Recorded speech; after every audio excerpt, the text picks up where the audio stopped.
त्वं हिना पिता वसु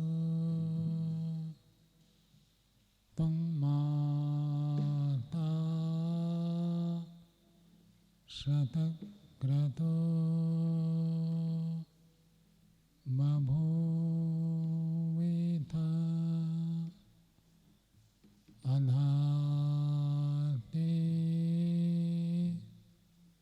सुम्नमीमहे।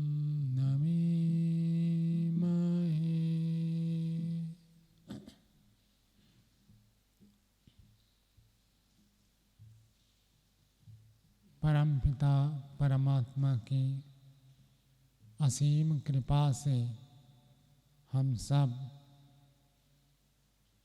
इस वैदिक आध्यात्मिक मार्ग में जीवन को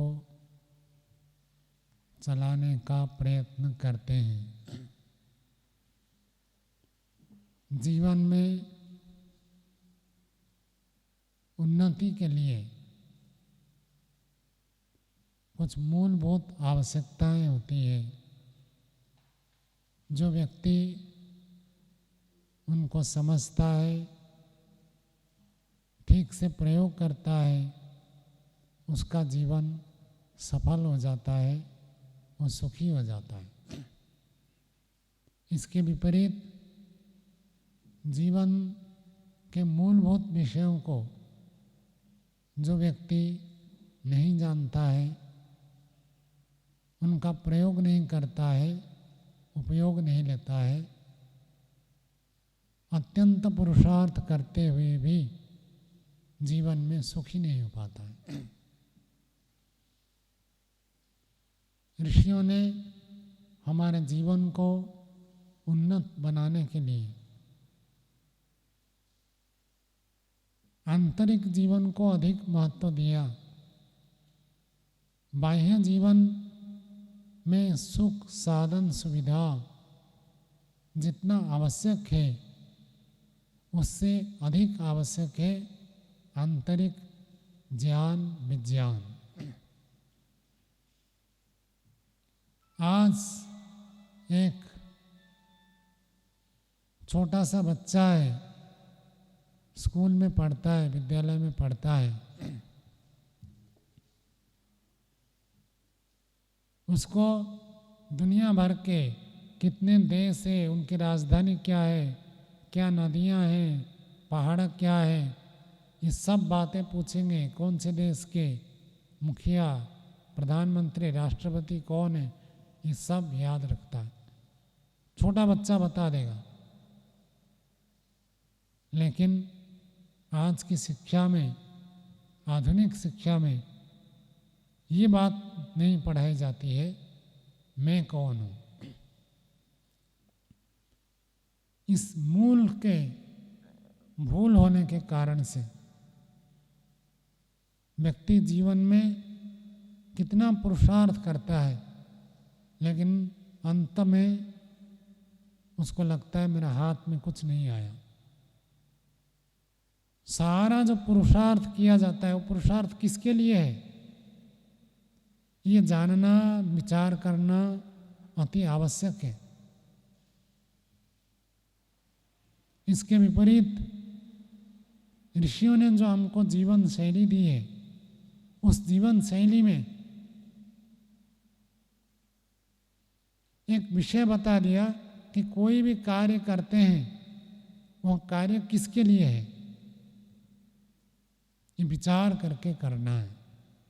एक मूल सूत्र दे दिया। आधुनिक शिक्षा में ये बातें नहीं पढ़ाई जाती हैं। आधुनिक शिक्षा में किसी स्कूल में, कॉलेज में, यूनिवर्सिटी में मनुष्य की परिभाषा क्या है वो नहीं बताया जाता। किसको मनुष्य कहेंगे कुछ नहीं बताया जाता।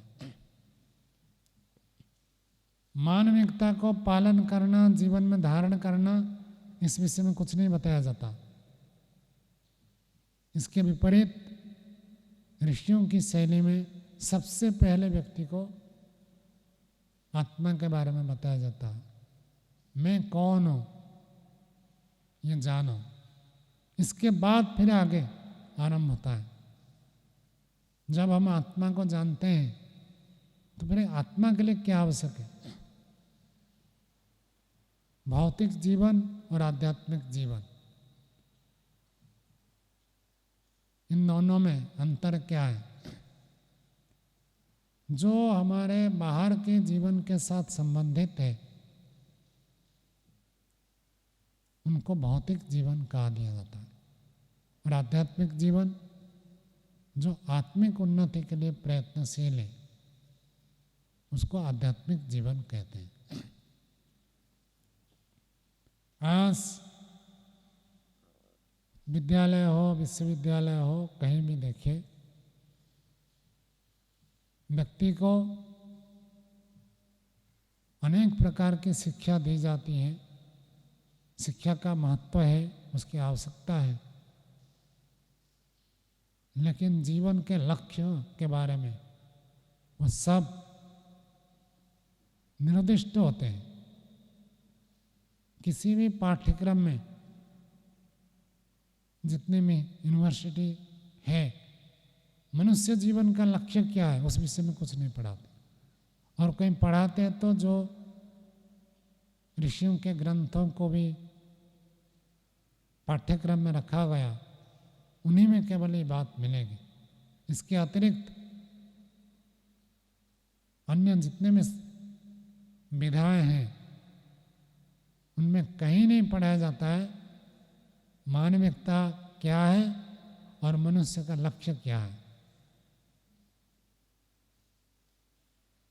जब वो लक्ष्य के प्रति ही उद्दिष्ट नहीं है, मेरे जीवन का लक्ष्य क्या है, तो उस व्यक्ति के जीवन में बाहर के कितने भी साधन सुविधा हो जाए वो निर्दिष्ट ही रहेगा।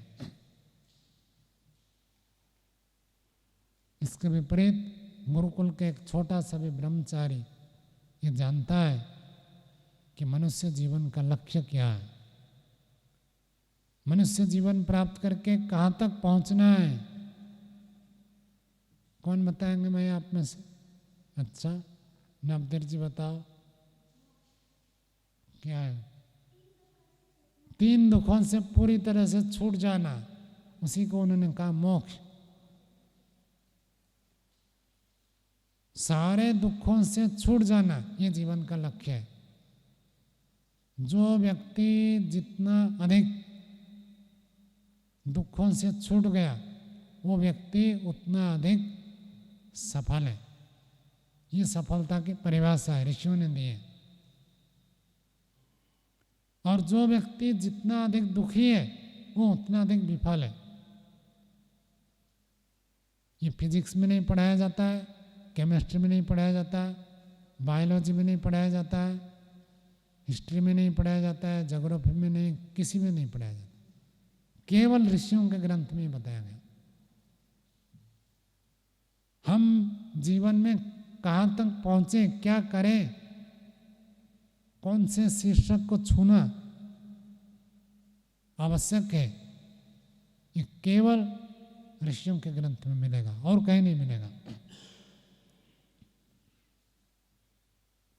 हम दुखों से पूरी तरह छूट जाए इसके लिए प्रयत्न करना है, इसी के लिए सब है। जब ये मूल व्यक्ति के मस्तिष्क में, ध्यान में केंद्रित होकर रहेगा तो उसके कार्य भी ऐसे होंगे। आज आधुनिक समाज में एक बहुत बड़ी भ्रांति हो गई कि जिसके पास जितना अधिक धन है वो उतना अधिक सुखी है। ये महती भ्रांति है। अभी तो आप विपरीत भी देख सकते हैं, जिसके पास जितना अधिक धन है वो अधिक चिंतित रहता है, अधिक दुखी रहता है। धन की बुराई नहीं है, धन दोष नहीं है। धन का प्रयोजन को ठीक ना समझने के कारण से व्यक्ति धन को प्राप्त करके भी दुखी रहता है। धन कमाने का निषेध नहीं है, वैदिक धर्म में कहीं मना नहीं किया है, लेकिन वो धन धन के लिए नहीं होता है। आत्मा को सुखी करने के लिए धन का प्रयोजन है। जब हम उस धन को प्राप्त करके सुखी नहीं हो पाते तो उस धन का लाभ क्या?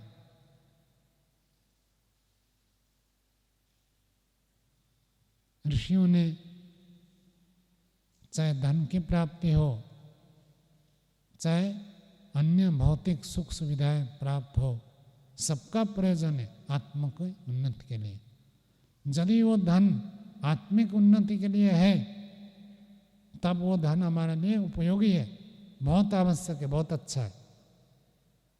और यदि वो धन आत्मिक उन्नति के लिए नहीं है, वो धन आपके लिए बाधक होगा, हानिकारक होगा।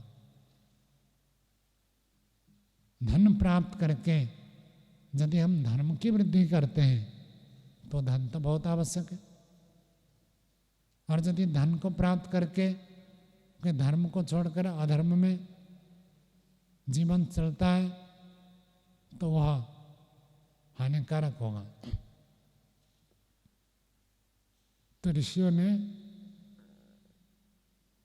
जीवन में प्रत्येक कार्य करने के लिए निर्देश किया कि सबके पीछे आत्मा को जोड़ो। आत्मा को जोड़कर यदि करेंगे तो वह कार्य आपके जीवन को सफल बनेगा। और जिस कार्य में आत्मा का कोई संबंध नहीं है, आत्मा को जोड़कर आप नहीं देखते हैं, तो उस कार्य को करने से कोई विशेष लाभ नहीं है। गुरुकुल में भी विज्ञान पढ़ते थे, गुरुकुल में भी गणित पढ़ते थे, सारी विद्याएं गुरुकुल में ही पढ़ाई जाती थी। स्कूल तो होते ही नहीं थे।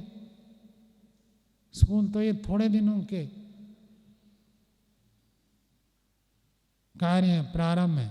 उससे पहले तो स्कूल होते ही नहीं थे, सब गुरुकुल ही होता था। और गुरुकुल में ही गणित के भी विद्वान, विज्ञान के विद्वान, खगोल के विद्वान, भूगोल के विद्वान, सब विद्वान गुरुकुल से होते थे। और हर विद्वान उस विद्या को प्राप्त करते हुए आत्मिक उन्नति को केंद्र में रखता था। हमारे ये गणित के बड़े प्रकांड विद्वान हुए, इन्होंने आत्मा को छोड़कर नहीं। विज्ञान के बहुत खोज आविष्कार करने वाले उच्च कोटि के विद्वान इस आर्यवर्त देश भारतवर्ष में प्राचीन काल से उत्पन्न हुए। सब देखोगे आत्मा के बारे में बताएंगे। तो यदि हम हमारे जीवन में, हमारे कार्यों में, हमारे विचारों में आत्मा को जोड़ देते हैं। विश्वक्त जी खड़े हो जाओ, पीछे जाकर खड़े हो जाओ पीछे। यदि हम उसको जोड़ देते हैं तो हमारा जीवन सफल हो जाता है। और इसके विपरीत व्यक्ति यदि धन, संपत्ति, ऐश्वर्य इन सब को प्राप्त करता है और आत्मज्ञान से शून्य होता है, कुछ भी प्राप्त कर दे वो व्यक्ति दुखी रहेगा। आत्मज्ञान से रहित व्यक्ति कुछ भी प्राप्त करे दुखी रहेगा। आज व्यक्ति, मनुष्य ऐसी स्थिति में पहुंच गया है, उसको लगता है कि मोबाइल के बिना जीवन ही नहीं चलेगा। आज व्यक्ति को लगता है बाजार गए, घर से निकले, यदि जेब में एटीएम कार्ड नहीं है तो जीवन चलेगा ही नहीं। व्यक्ति इतना आसक्त होता है।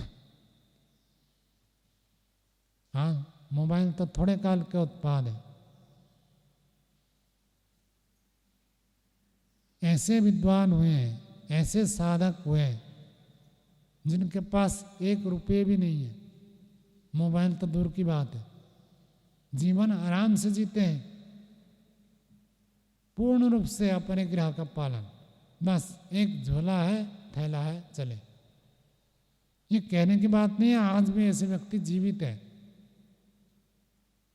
उनकी संपत्ति क्या है? बस एक थोला है, एक थैला है, उसमें एक दो पुस्तक होगी, एक कापी होगा, एक पेन होगा, कुछ ब्रश आदि करने का कुछ होगा, बस इतना है। आज यहाँ है, यहाँ से चले गए दूसरी जगह, दूसरे से तीसरी जगह चले गए, परिव्राजक जीवन आज भी है। और ऐसे आश्रम में वो आते हैं, आपको मिलेंगे, जी सकता है व्यक्ति भी। भौतिक साधन के अनिवार्यता, उसके बिना जीवन चलेगा ही नहीं, ऐसे नहीं है। ऋषियों ने तो कह दिया, अनारम्भयपि परगृहे सुखी सर्पवत। अपना घर मत बनाओ। साधक को, विवेकी को, जो वैरागी बनना चाहता है, योगी बनना चाहता है, उसके लिए अपना घर बनाना मना है। हाँ, जो गृहस्थ होना है, वैदिक धर्म का विशेष प्रकल्प चलाना है, उनको तो बनाना पड़ेगा।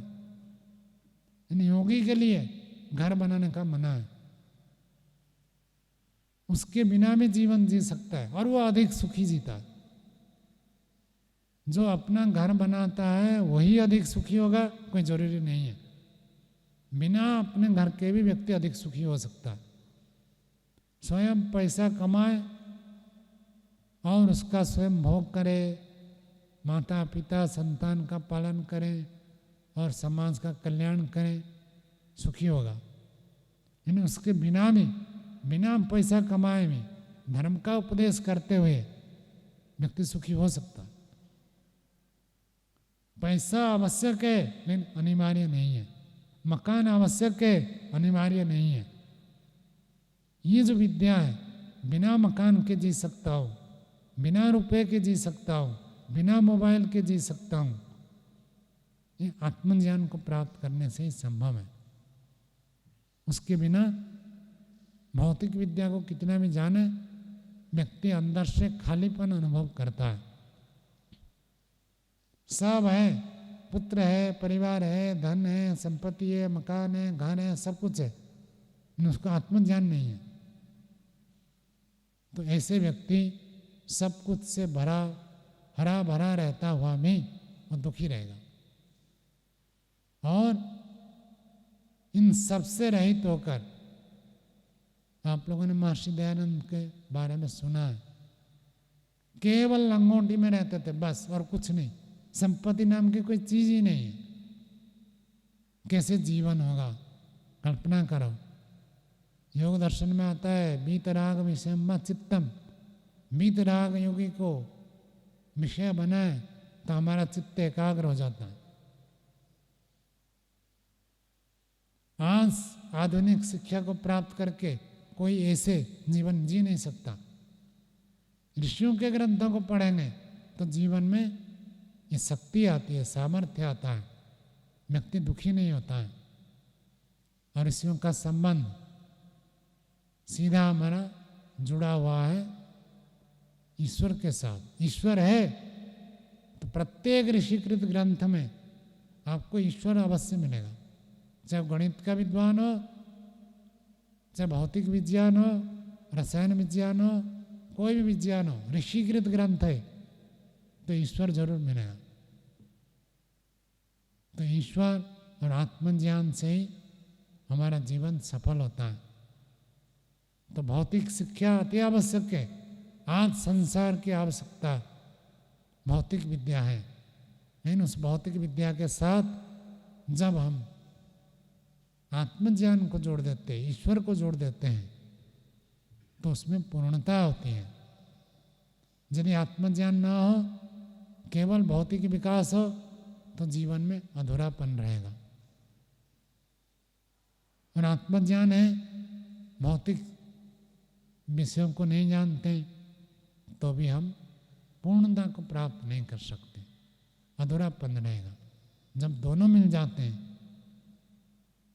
तो उसी को वैशेषिककार कहते हैं अभ्युदय और निःश्रेयस जिससे सिद्ध होता है वो है धर्म। धर्म के दोनों भाग हैं। हम दोनों प्रकार से प्रयत्न करें और जीवन को सफल बनाएं। ऐसे शुभकामना के साथ वाणी को